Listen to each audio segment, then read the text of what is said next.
Saludos amigos, gracias por acompañarnos una vez más a esta nueva entrega de Pulso Nacional, su revista semanal de noticias, como siempre con comentarios y entrevistas de actualidad. Agradecemos a los que nos siguen a través de BTV, Canal 36 y toda la frecuencia de cable a nivel nacional y los que nos siguen también a través de las redes sociales como Pulso Nacional TV. Hoy tendremos un programa muy especial con la participación del destacado historiador, ensayista, lingüista, investigador, académico Manuel Núñez. Vamos a una pausa y regresamos con nuestro invitado.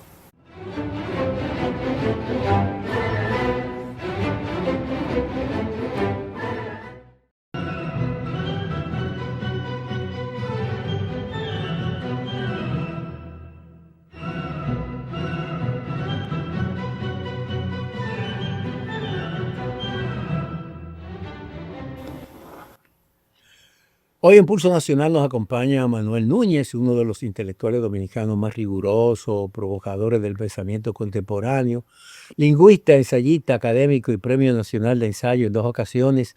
Núñez ha dedicado una buena parte de su obra a analizar críticamente los discursos del poder, la construcción de la nación dominicana y las tensiones entre memoria histórica, cultura e identidad. El profesor es profesor universitario, miembro del número de la Academia Dominicana de la Lengua, estudioso de la geopolítica. Su voz ha sido siempre, durante décadas, una referencia obligada para comprender las contradicciones y desafíos, dilemas del país que somos y del que aspiramos a ser. Bienvenido una vez más a Muchas Pulso gracias, Nacional, Osvaldo. profesor. Bueno, aquí estamos. Este escenario es suyo, como siempre. Me gustaría comenzar este diálogo hablando un poco sobre la nación dominicana, el Estado dominicano, la situación actual del país, cómo analiza durante los retos que estamos abocados a enfrentar, cómo evalúa hoy la fortaleza, fragilidad del proyecto nacional dominicano dentro de un contexto de globalización migratoria y la crisis de identidades. Bueno, la nación dominicana es una nación que nació eh, en un espacio de equilibrio. La República Dominicana es un equilibrio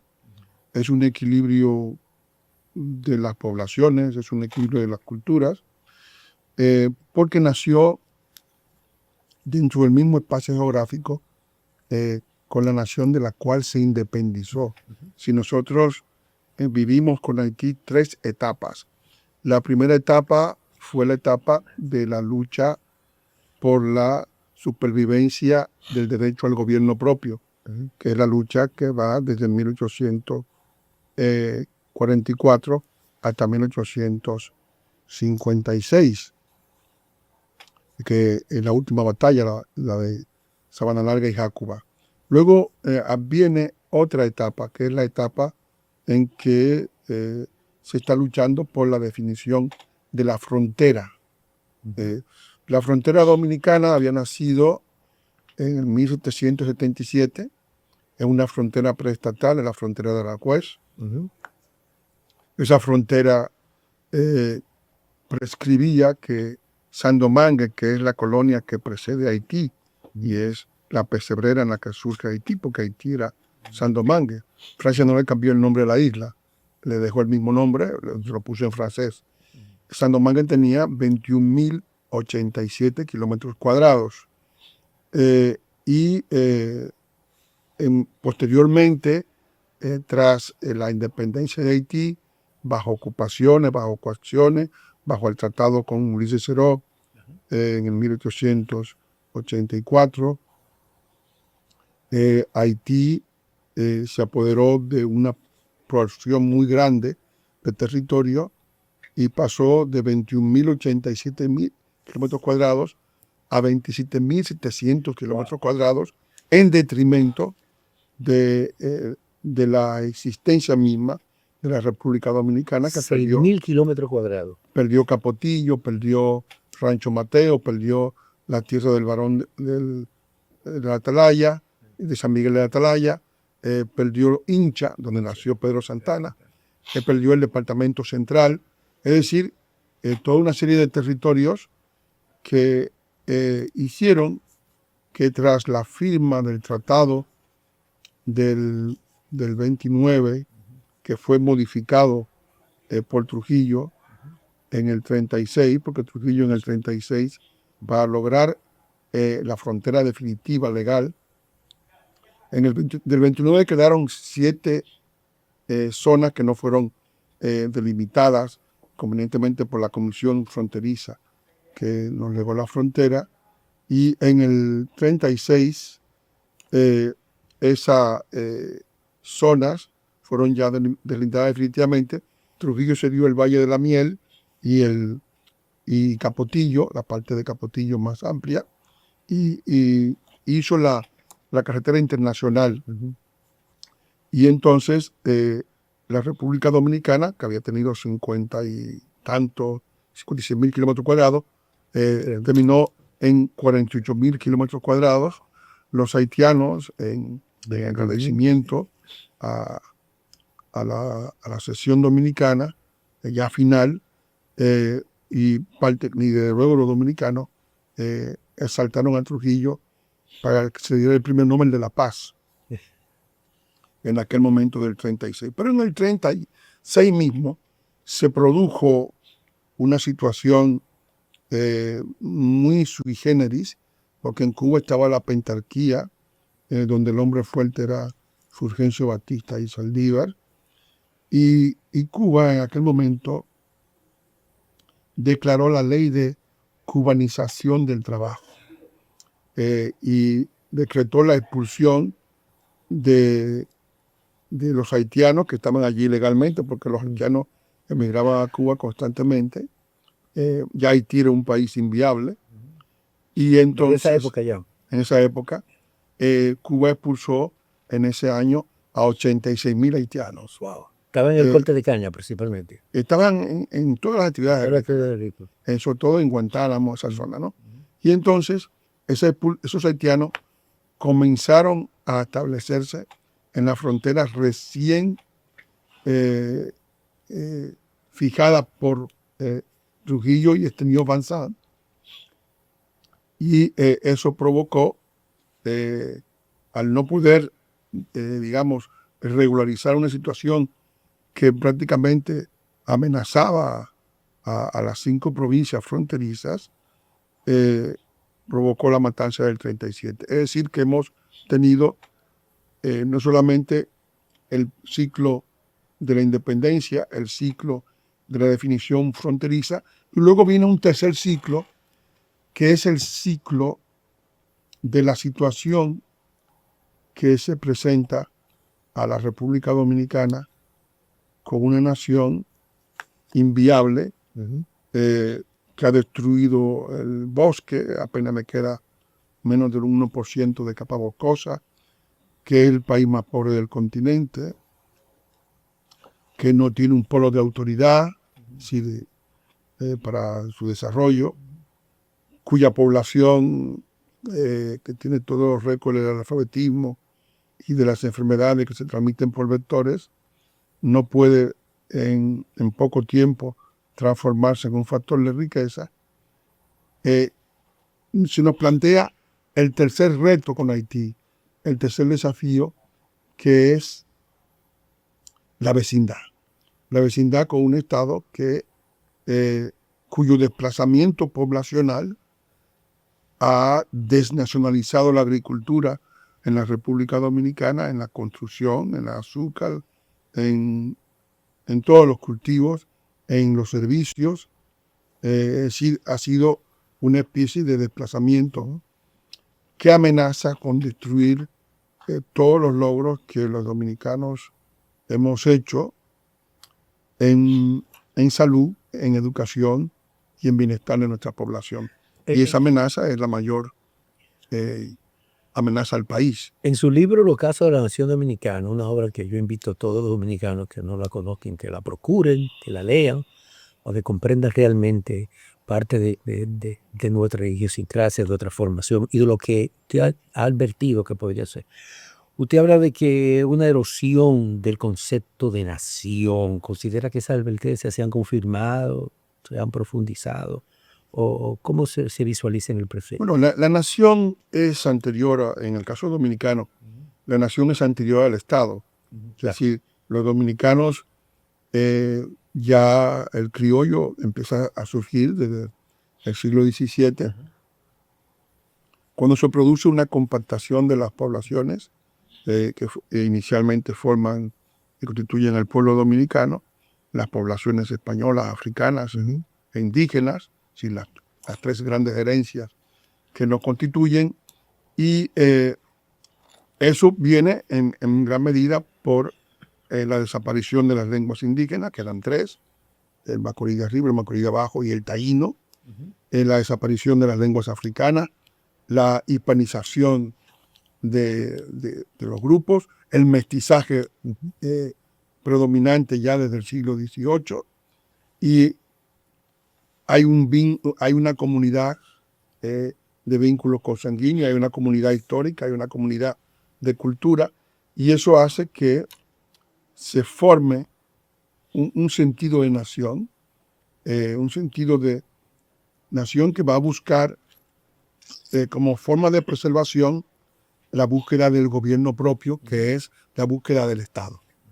Por eso los dominicanos, al momento de emprender su lucha por la independencia, son un pueblo que va con cierta seguridad a esa lucha. ¿Por qué? Porque se entiende que está luchando por su derecho a ser, o sea, está luchando por su cultura, no solamente por el derecho a gobernar en el territorio nacional que corresponde a los dominicanos en la isla de Santo Domingo, que representa 64% del territorio de la isla, de 76.300 kilómetros cuadrados, y Haití representa 36% del territorio de la isla. Es decir, que tenemos un porcentaje todavía importante que define nuestra soberanía.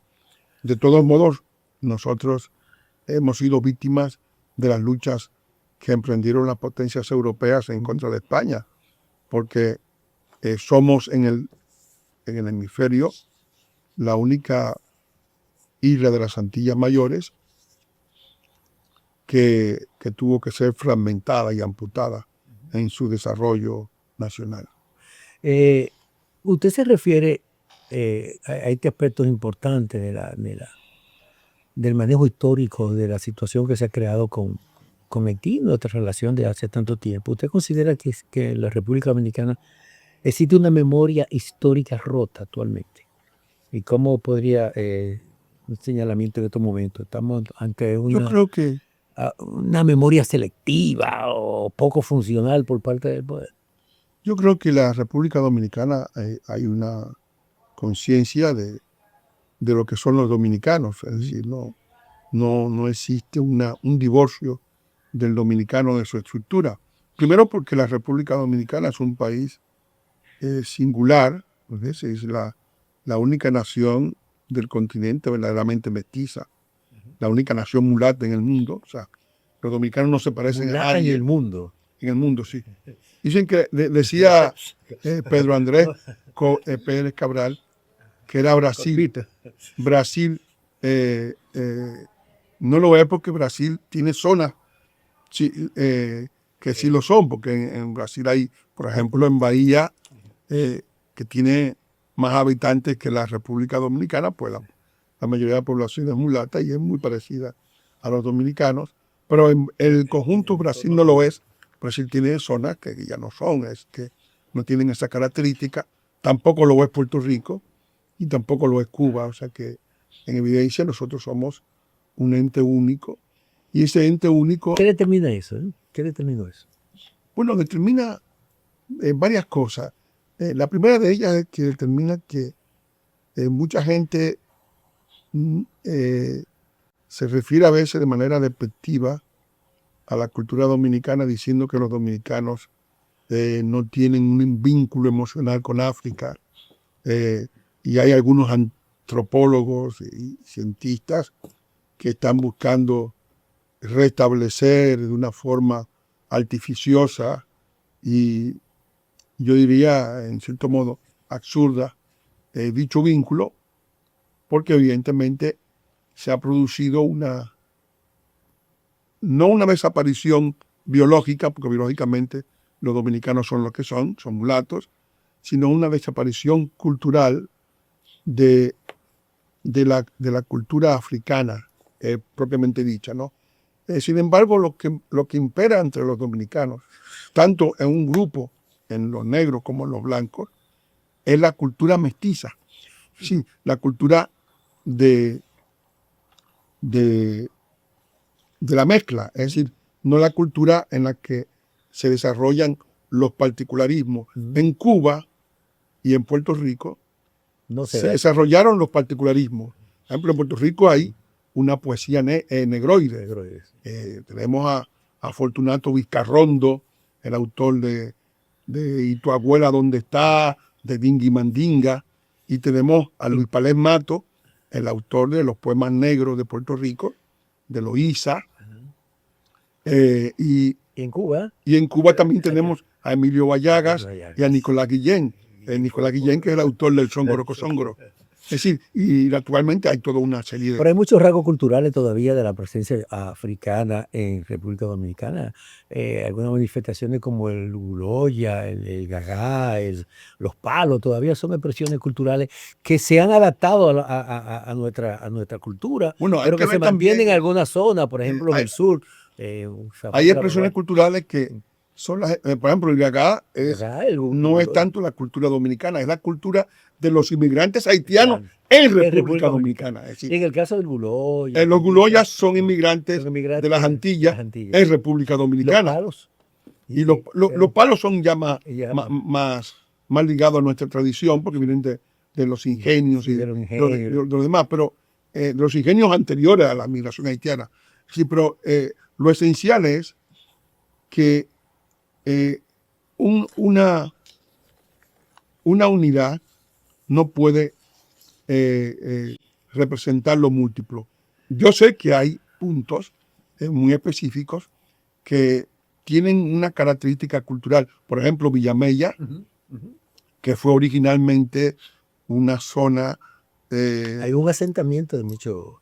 Una zona de asentamiento haitiano fue. Haitiano, primero. Sí. No, fue cuando hubo ayer. Entonces, en esa zona específica, yo he trabajado los estudios de John Litsky, de Matthias Perr, lingüistas, uno estadounidense y otro alemán, que han trabajado el español de Villamella, de la Villamella anterior, porque ya Villamella ha desaparecido con tantas migraciones, donde no había el concepto de azúcar ni el concepto de sal, se decía por dulce y por amargo.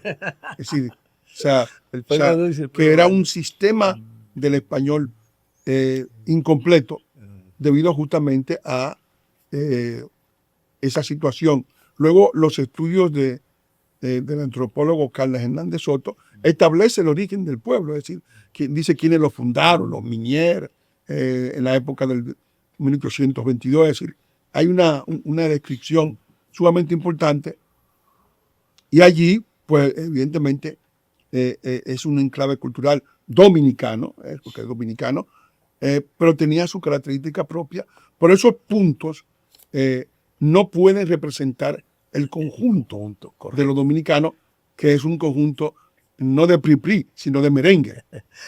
Manuel, hay un aspecto importante en este señalamiento que es sumamente interesante y emocionante sobre la educación dominicana. ¿Tú crees que se contribuye realmente a formar un pensamiento crítico o todavía estamos en los relatos históricos reproduciendo relatos complacientes? Me gustaría que me respondiera eso después de esta pausa.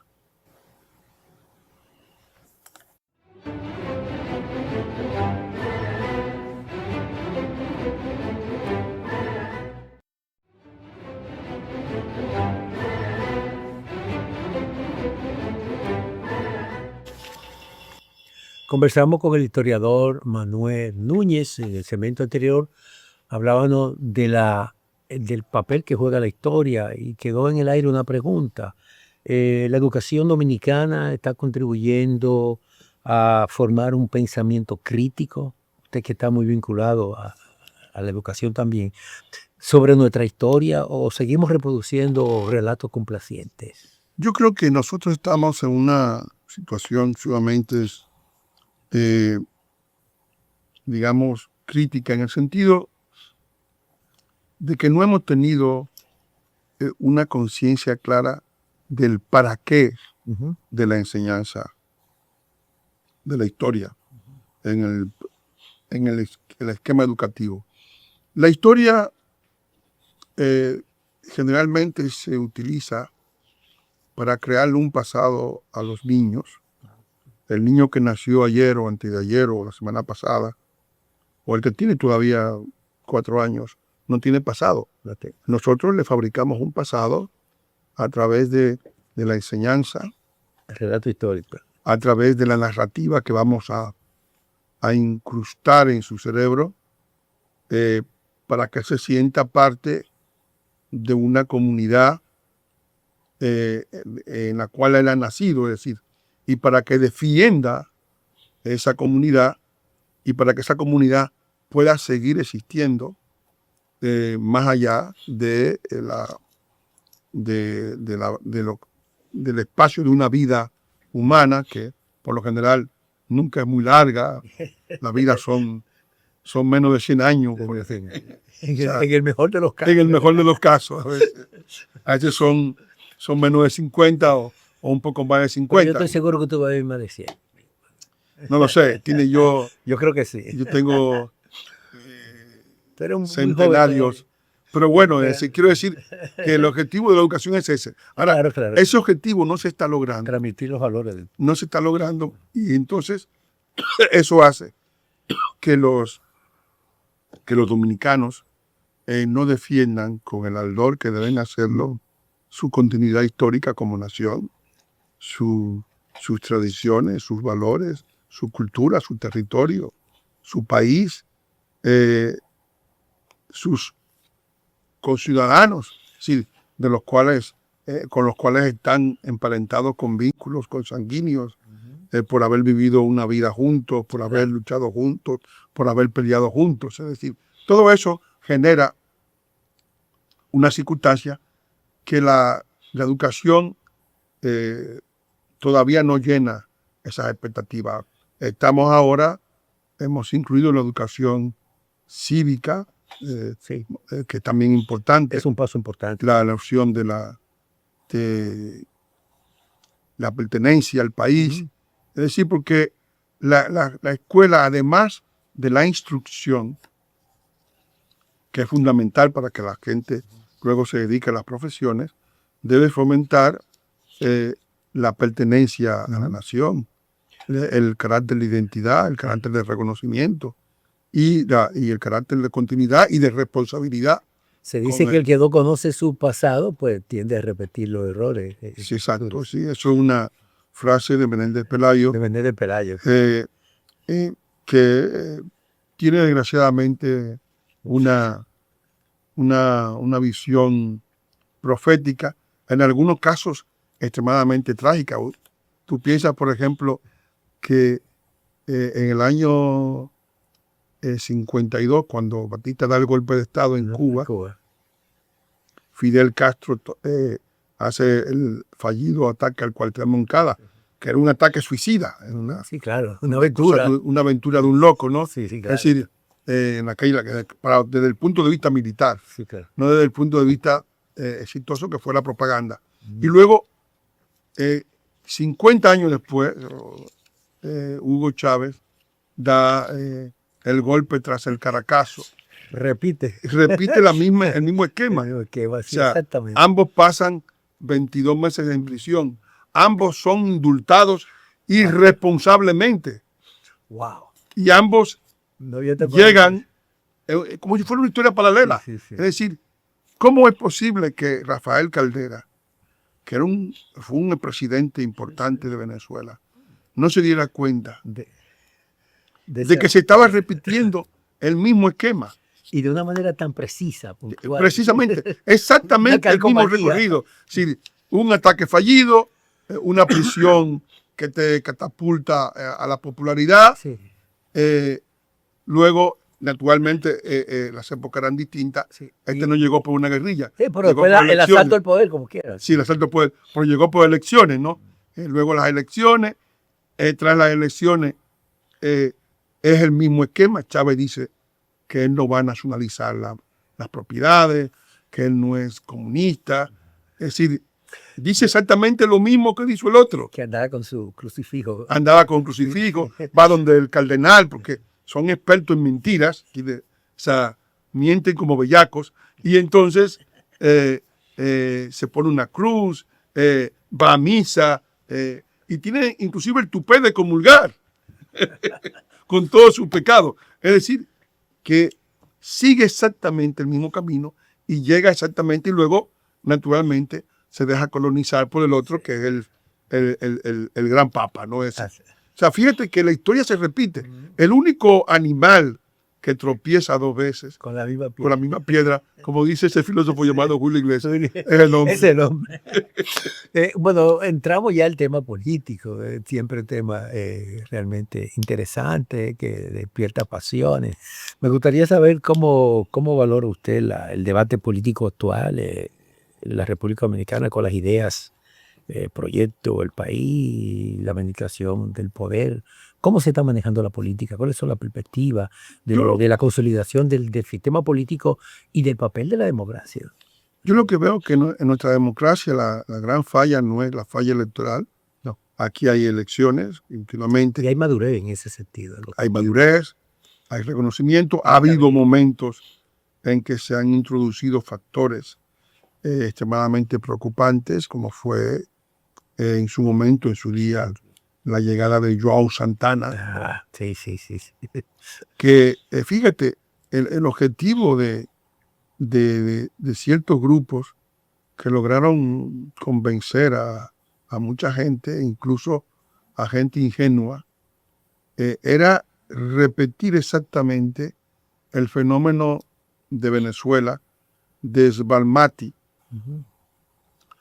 Sbalmati, que fue una empresa que se dedicaba a encuestas en Venezuela, prácticamente secuestró las elecciones de Venezuela y mediante el voto electrónico lograron manipular la voluntad de los votantes y ganar de una manera exacta, técnica, con proporciones inequívocas en todos los lugares las elecciones.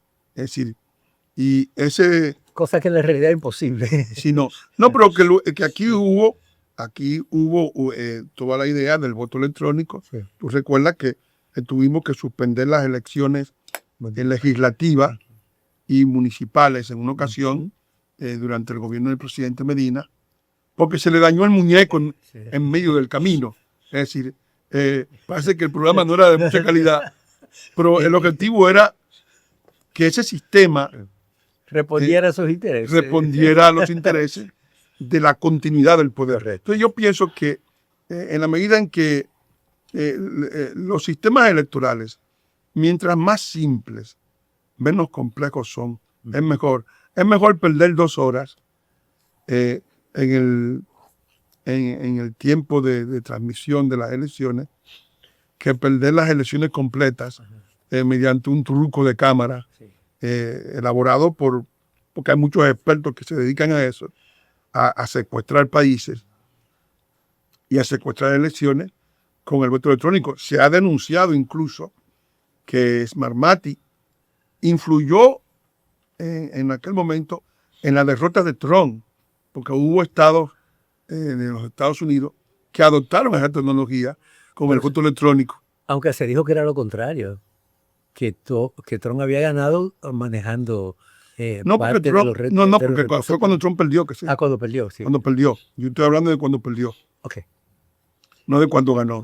Entonces, eso evidentemente son manchas que no empañan el conjunto, porque evidentemente las elecciones posteriormente, salvo las primarias, en algún momento que fueron manejadas a ese estilo, tiene, sobre todo en el partido oficial de la época, no está dañado y la gente está sobre aviso, y la capacidad de la sociedad dominicana en aquel momento que pidió, tras el fracaso de estas elecciones, en la Plaza de la Bandera, que pidió que se anulara todo ese proceso y que se hicieran unas elecciones normales, contando los votos, como se han contado siempre, a mano, que es la forma menos traumática. Sí, pero hay una situación. La democracia dominicana es muy costosa, es muy cara, ¿eh? Sí, O es sea, verdad. el financiamiento de los partidos políticos, por ejemplo, ese caso de esos equipos tecnológicos muy costosos que se compraron en esa época, se arrumbaron y se dañaron. O sea, Sí, bueno, ¿cómo porque se eran... invirtieron miles de millones de pesos en equipos que al final no se utilizaron? Y el financiamiento, ¿cómo te ves eso del financiamiento de los partidos? El Y, financiamiento de los y partidos fue una ¿hasta idea. qué punto eso puede ser beneficioso? Porque eso es lo que hace también que la existencia de muchos partidos minoritarios, ¿no? ¿Verdad? Que lo que llaman partido bisagra o partido... El financiamiento de los partidos fue una idea de Peña Gómez, copiada de François Mitterrand, de tratar de que nadie tuviera ventaja en las elecciones Supuestamente. y que se hiciera un financiamiento de acuerdo a la proporción electoral de cada partido.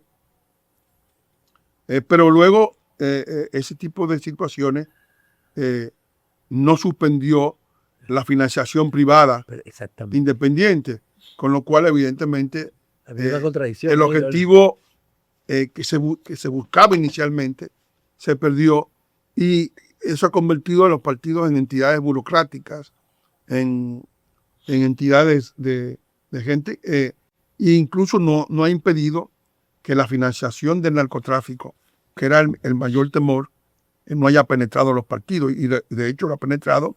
Hemos visto que actualmente hay una cantidad, no sé si son de 10 a 20 personas encartadas, algunos han sido extraditadas. Sí, claro. Y algunos eran personas que gozaban de un fuero legislativo, ¿sí? Como es el caso de un diputado de Santiago, ¿verdad? Que está preso y otros más. Es decir, que todo eso no ha impedido que el crimen organizado se haya introducido en las estructuras de los partidos y haya tratado de manipular a esas entidades con dinero. O sea, que evidentemente eso ha sido un fracaso y yo pienso que debería descontinuarse porque no tiene ya ningún sentido. Primero porque nadie se adapta a una financiación fija y limitada y de proporcional también. Porque el 80% se lo dan a los partidos principales. Exacto. Con un porcentaje muy reducido, un 5%. No creo que debe ser. O sea, que todo eso es un problema mayúsculo, aparte de que en algunos casos es un dispendio de recursos. Sí. Y es una forma de vivir de la política para muchos, o sea, ponerse sueldo con esa financiación. Es decir, que se convierten en cosas parasitarias en gran medida. Y lo son ya. Sí, de hecho lo son. Se habla de la crisis de los partidos políticos en el país, el decrecimiento de la población en los partidos, el papel que deben de jugar los partidos deben de ser intermediarios sociales o simplemente maquinarias electorales. ¿Cómo se ha ido perdiendo eso? Los partidos nuestros no están tan desacreditados como los tuvieron en algún momento en Brasil, que llevaron a color de melo el poder. En el caso de Venezuela también. Y en el caso de Venezuela, donde el decrecimiento fue mayúsculo y se produjo esa descomposición que permitió el advenimiento de Chávez. Yo pienso que todavía tienen los grandes partidos tienen bastante espacio, ¿no?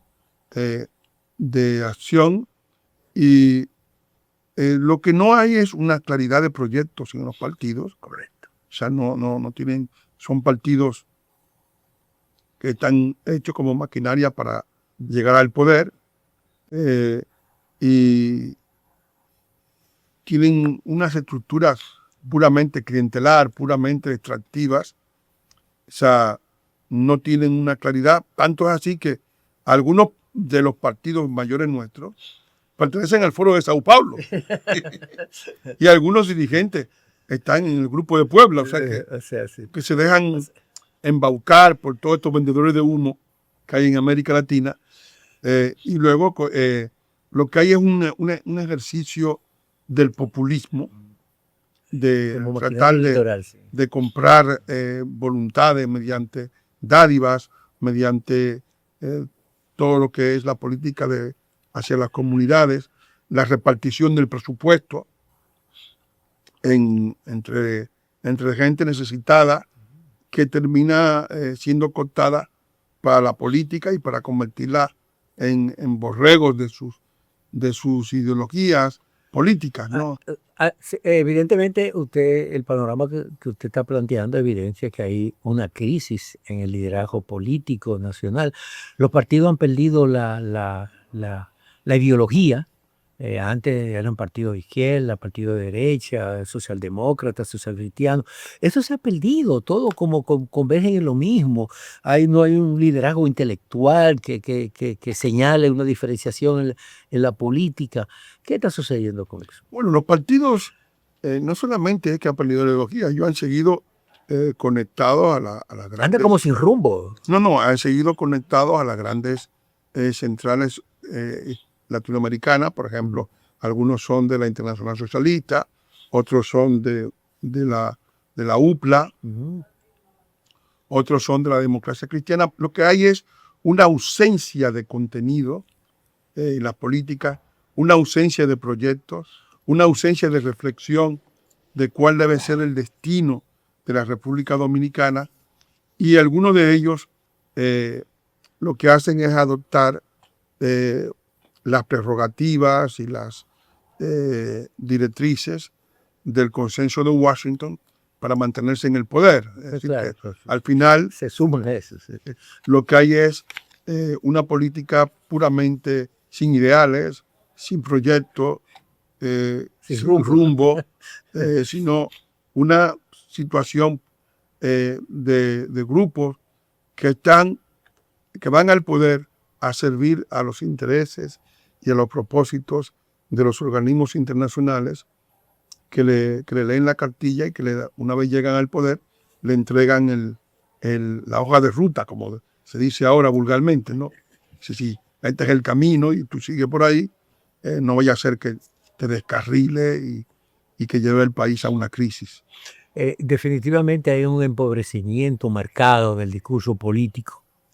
No hay muchas ofertas y, como usted bien ha señalado, todo se traduce, Bueno, es normal también. Simplifica ya el proceso electoral. Nosotros tuvimos liderazgos muy importantes en el siglo XX, el liderazgo que tenían una gran connotación ideológica, pero era de hombres, de intelectuales importantes. De Juan Bosch, por ejemplo, que representó todo un ideario de izquierda, de la izquierda liberal. Balaguer. De Balaguer. Un contrapeso a esa. Que un contrapeso, porque Balaguer al final se metió en la socialcristianismo. Sí, asoció a los partidos internacionales que estaban ligados a esa corriente. Y Peña Gómez. Que estuvo asociado a la Internacional Socialista con Europa y que tuvo comunicación directa con los grandes líderes europeos, con Mitterrand, con Bettino Crasse, con Mario Suárez, con Felipe González, con Olof Palme en Suecia. Es decir, eran líderes que eran al mismo tiempo que intelectuales importantes, pensadores, que tenían más o menos la idea. Enriquecían el debate político. Exacto, enriquecían todo, tenían las ideas más o menos claras. Claro. Y tenían un proyecto más o menos delineado, ¿verdad? Es decir, tanto Peña Gómez como Juan Bosch, como Balaguer, eran proyectos.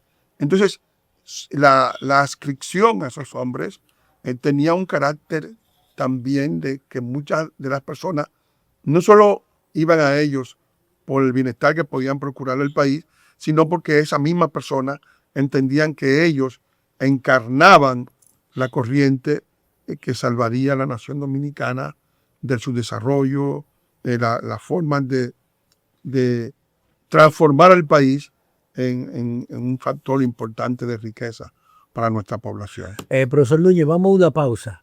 para continuar con este interesante diálogo.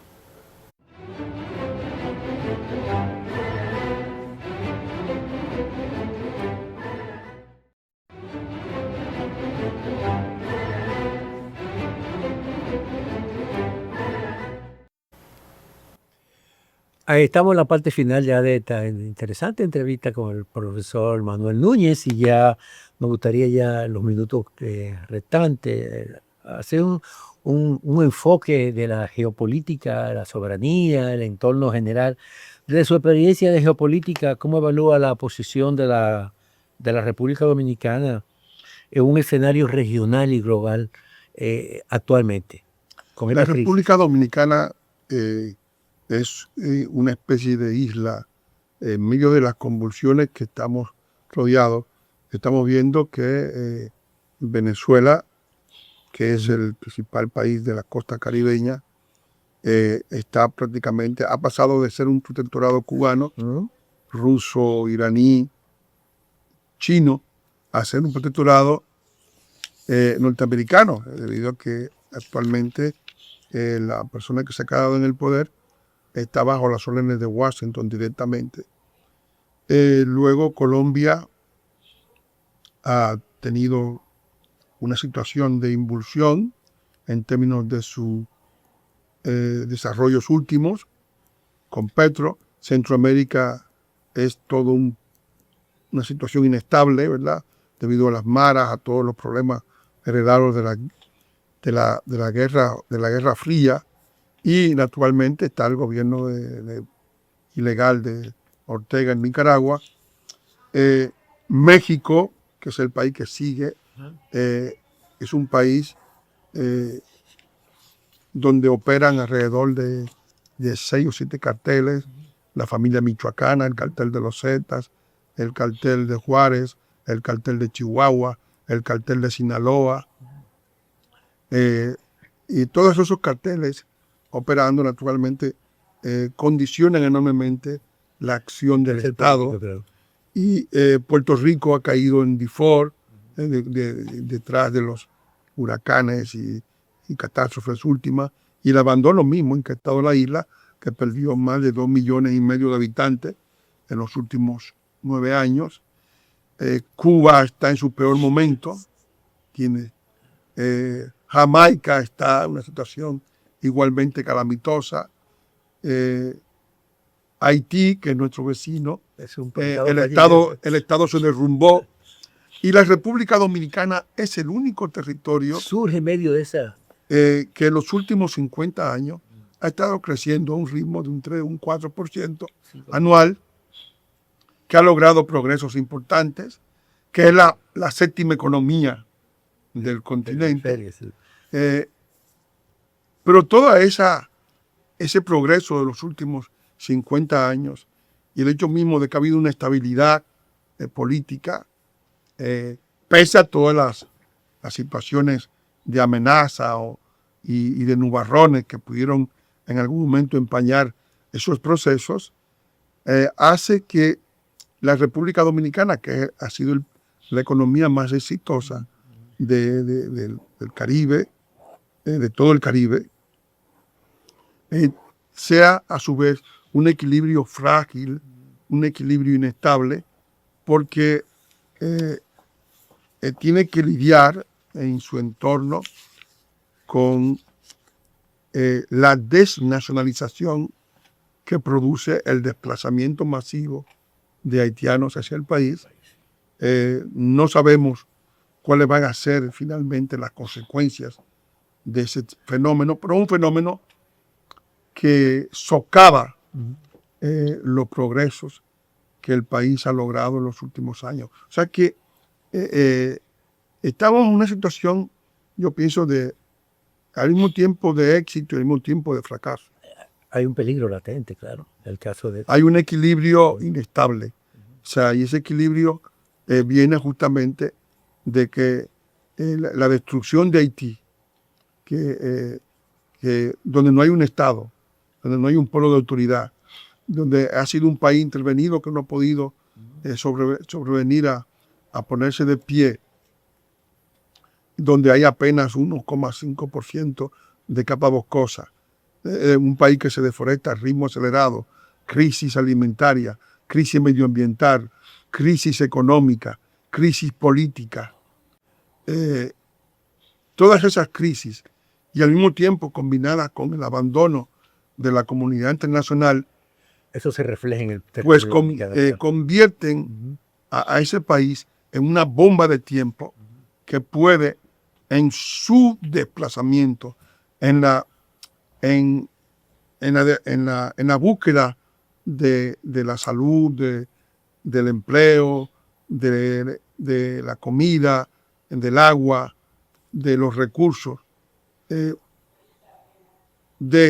derramarse hacia República Dominicana y destruir completamente todos los progresos que hemos logrado en los últimos 50 años. Ya para finalizar, ¿qué elementos considera usted indispensable para reconstruir un proyecto nacional dominicano sólido y compartido?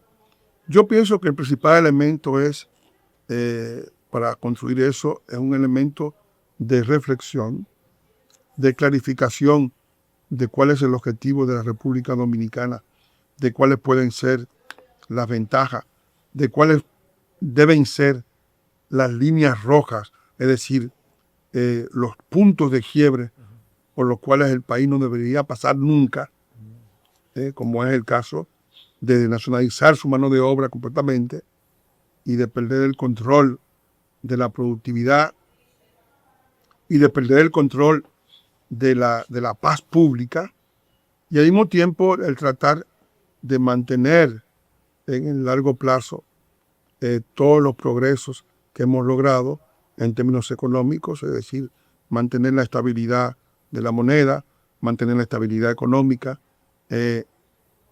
eliminar todas las amenazas a la salud del pueblo dominicano,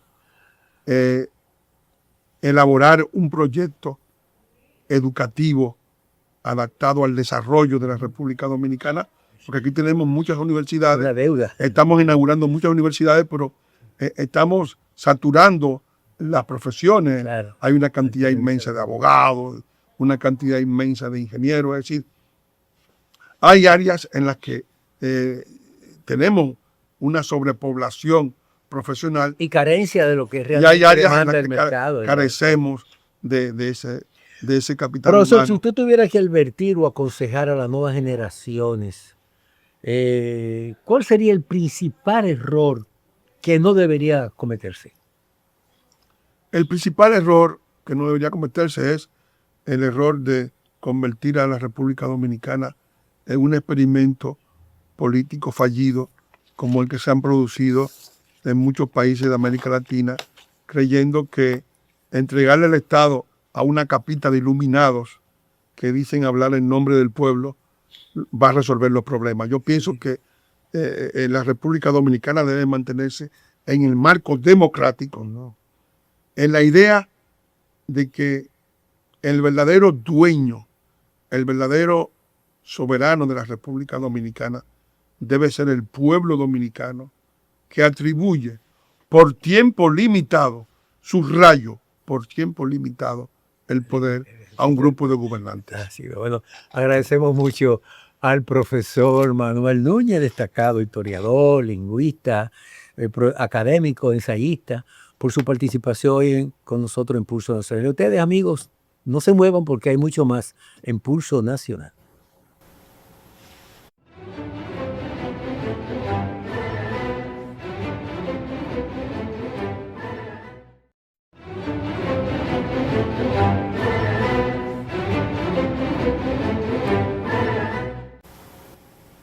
Ha sido todo por hoy. Solo nos resta agradecerles su sintonía e invitarles a encontrarnos en otra nueva entrega de Pulso Nacional.